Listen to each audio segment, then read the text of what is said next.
Carter Brown, Mysteries. Adventures in excitement and suspense, based on the best-selling novels by the slick storytelling sensation, Carter Brown.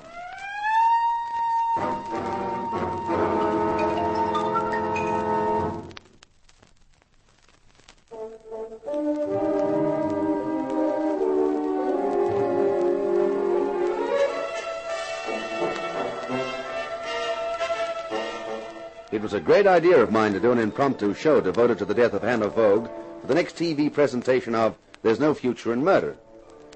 But there'd be no future in TV for me if I didn't reveal the murderer on that show. Because to a million viewers, I wasn't Rockstone the actor. I was Inspector Rockstone, the infallible cop, who'd been put on the spot by a real-life cop, Inspector Jakes of Homicide. What are you doing here, Stone? I'm a busy man. Oh, I know that, Inspector. But I thought since you gave that tale to the papers about me solving the murder, you might tell me how things were going. Yeah, I see nobody could have taken that bit seriously about you having a hot lead. Why not? You're still alive. So's the murderer, unless you've arrested him. It's only a matter of time. Did you find out how the corpse got into Lacey's window? The window was set up the night before. The window dressers left at 9 p.m., so whoever substituted the corpse for the dummy must have done it after that. 2 night watchmen claim they heard nothing. But one of the metal blinds closing off the loading dock at the back of the building shows signs of having been forced. I see. What did you find out about Hannah Vogue? She was an actress, and she'd been in this town about 6 months. She hadn't had any work since she got here. I don't know how she kept that apartment. No hot lead, huh? No. Why, do you know something? Me, Inspector? I'm just a TV cop. How could I know anything? Hey, and speaking of TV, how about being in the studio for our next show? Me? Why? Well, we're doing the murder on the next program, and we'd like you to be there. Hey, what's behind this? What are you up to, Stone? Oh, nothing, Inspector. Just trying to carry out the promise you made to the newspapers in my name. Stone, if you know anything, it's your duty to inform the police. Oh, I shall, Inspector. But I don't want to make you look a liar to the general public. What? Well, you told the press boys that I would solve the murder, and that's what I'm trying to do. So long, Inspector. See you in the studio.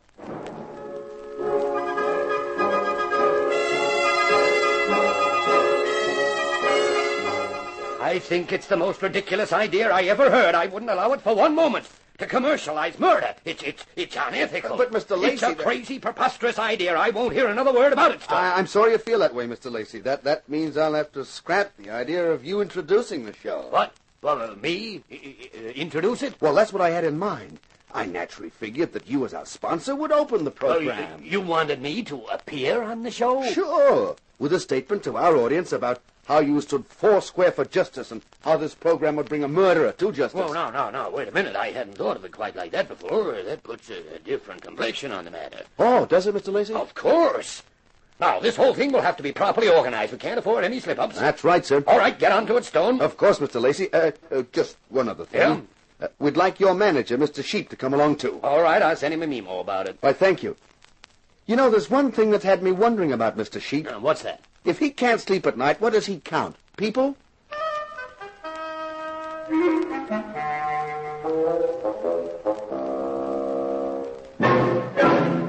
When I left Lacey's department store, I thought I ought to have a few words with Sam Long about the form the presentation ought to take. He wasn't to be seen at Harry's bar, so I headed for his apartment. I'd never been there before. Man, it was a shabby-looking building. I was surprised. Sam was making money. He could afford something better than that.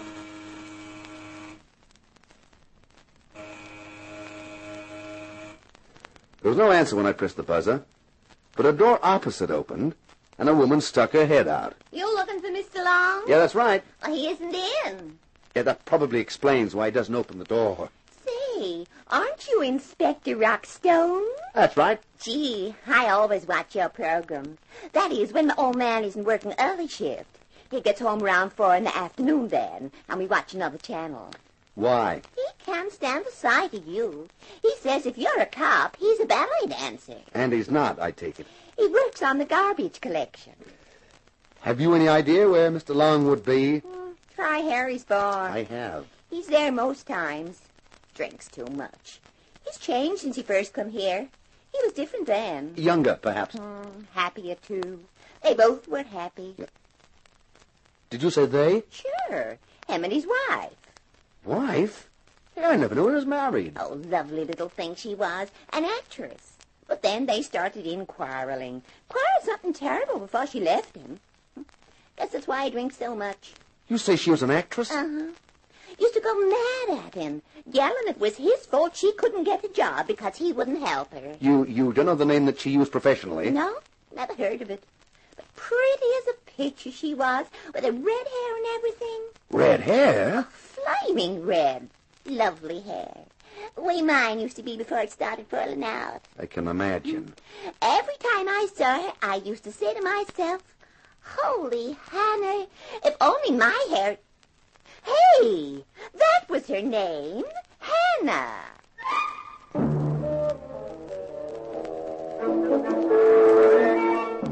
I left the talkative dame with my head reeling.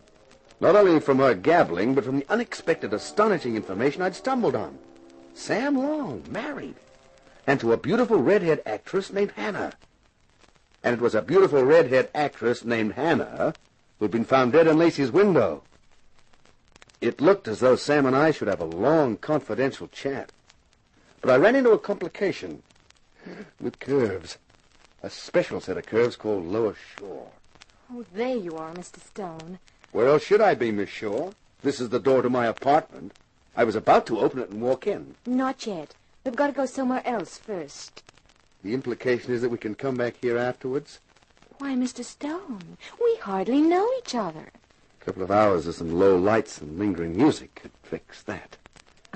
I'll think about it. But now we'd better be on our way. Well, where are we going? You'll see when we get there. Hey, why all the mystery? Because it's important to me that whoever murdered Hannah Vogue is found. And it's important to you, too, isn't it? Well, sure. But the trouble is that all I've got so far is a lot of questions with no answers. Come with me and I guarantee you one of the answers. Maybe the most significant one.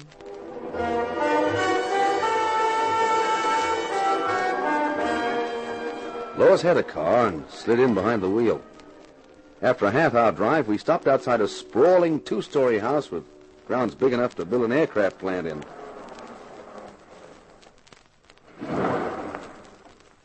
You know who lives here? Nobody in my income bracket. The name is Tony Seguera. Should I know him? Tony Seguera is one of the 3 top syndicate men in the city. Then I shouldn't know him. I think you should. Let's go meet him. She led the way up to the front door, where a butler carefully patted me in case I was carrying a gun, then led us into a large, luxuriously furnished room, and then discreetly retired. From a spidery-looking and expensive chair rose a spidery-looking, expensive character. This is Rock Stone, Mr. Seguera. Glad to know you, Stone. Pick up your show regular. I'm pleased to hear it, Mr. Seguera. Say, do you like it? Sure. I'm glad the regular cops aren't as smart as you. I'd be out of business. But you are, aren't you, Tony? Oh, sure. Legitimate business I'm in now. Trucking. Tony's a sort of elder statesman for the syndicate in this area. Yeah, you could call me that. He's got some interesting information for you. Glad to hear anything that might help me. Now, this will, but you got to understand a few things first. Huh? Now, this dame getting herself knocked off in a store window, that's bad for the syndicate. Gets too much publicity. People start talking, say what it's doing in their city. Next thing you know, there's a reform party starts up, and we got to buy to keep things as they are. It costs too much dough. Yeah, I can see that. So we got no interest in this thing. It don't concern us until it gets publicity, and then it does. I see. Now, you're going to do a real-life show next Tuesday. That's right. You find the guy who did it on your show, and everybody gets happy, says what a fine city we got, huh? Makes sense? From your side of the fence, yeah. So we're in your corner on this one. Yeah, that's fine. Now, here's the facts. This Vogue dame is Aldous Lacey's dame, right? Right. She gets herself murdered. Why? Maybe because she found out something that Lacey don't want anybody else to know. Could be. Something like he's been spending more dough than he should have over the last couple of years, maybe. And he wants a quick investment with a large profit to get it back. So he puts $100,000 into the rackets when the syndicate can use the dough, and he collects 20% over 12 months. With due respect to Tony, you could say this was right from the horse's mouth. Now, the syndicate did the right thing by Lacey. We paid him his 20% a month ago and gave him back his $100,000. We're clean. But we don't want to get mixed up in this thing. The way we see it, the dame found out about it some way. Maybe she blackmailed Lacey, or maybe she threatened to talk to the cops. But that's why she was killed. We're sure of that. Thanks, Mr. Seguera. Thanks a lot. Oh, any time. Now, I just done you a favor. How about you do me one? Well, what is it? Well, you mention this in your show, that's okay with us. But just change it around a little, not very much. Don't say he invested the dough in the rackets. Just say he invested in the syndicate through me. I'm okay, I'm clean. I've paid taxes on the dough I made on his dough. And make the point that Lacey got his dough back. We don't want people we do business with to doubt our honesty. Sure, Mr. Seguera, I'll do that. Fine, I look forward to seeing your show. I'm a real fan for your show. It's my second favorite TV show. Which is first? Hop along, Cassidy. He's a real nice guy, and so's his horse. And he keeps the kids on the straight and narrow. Lets them know that crime don't pay. You approve of that? Sure. You think we want the rackets to get overcrowded?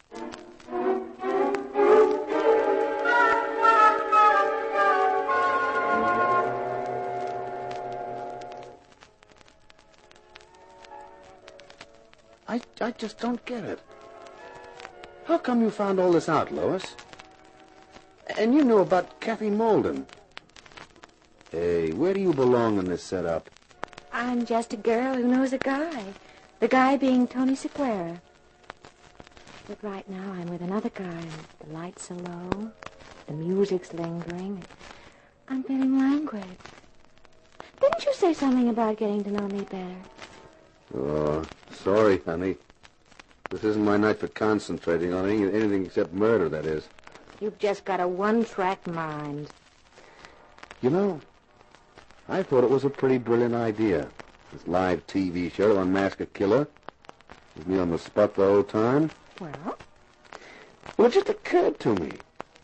If anything goes wrong, I'm in front of the cameras every minute. Yes. I'll make a lovely easy target, won't I?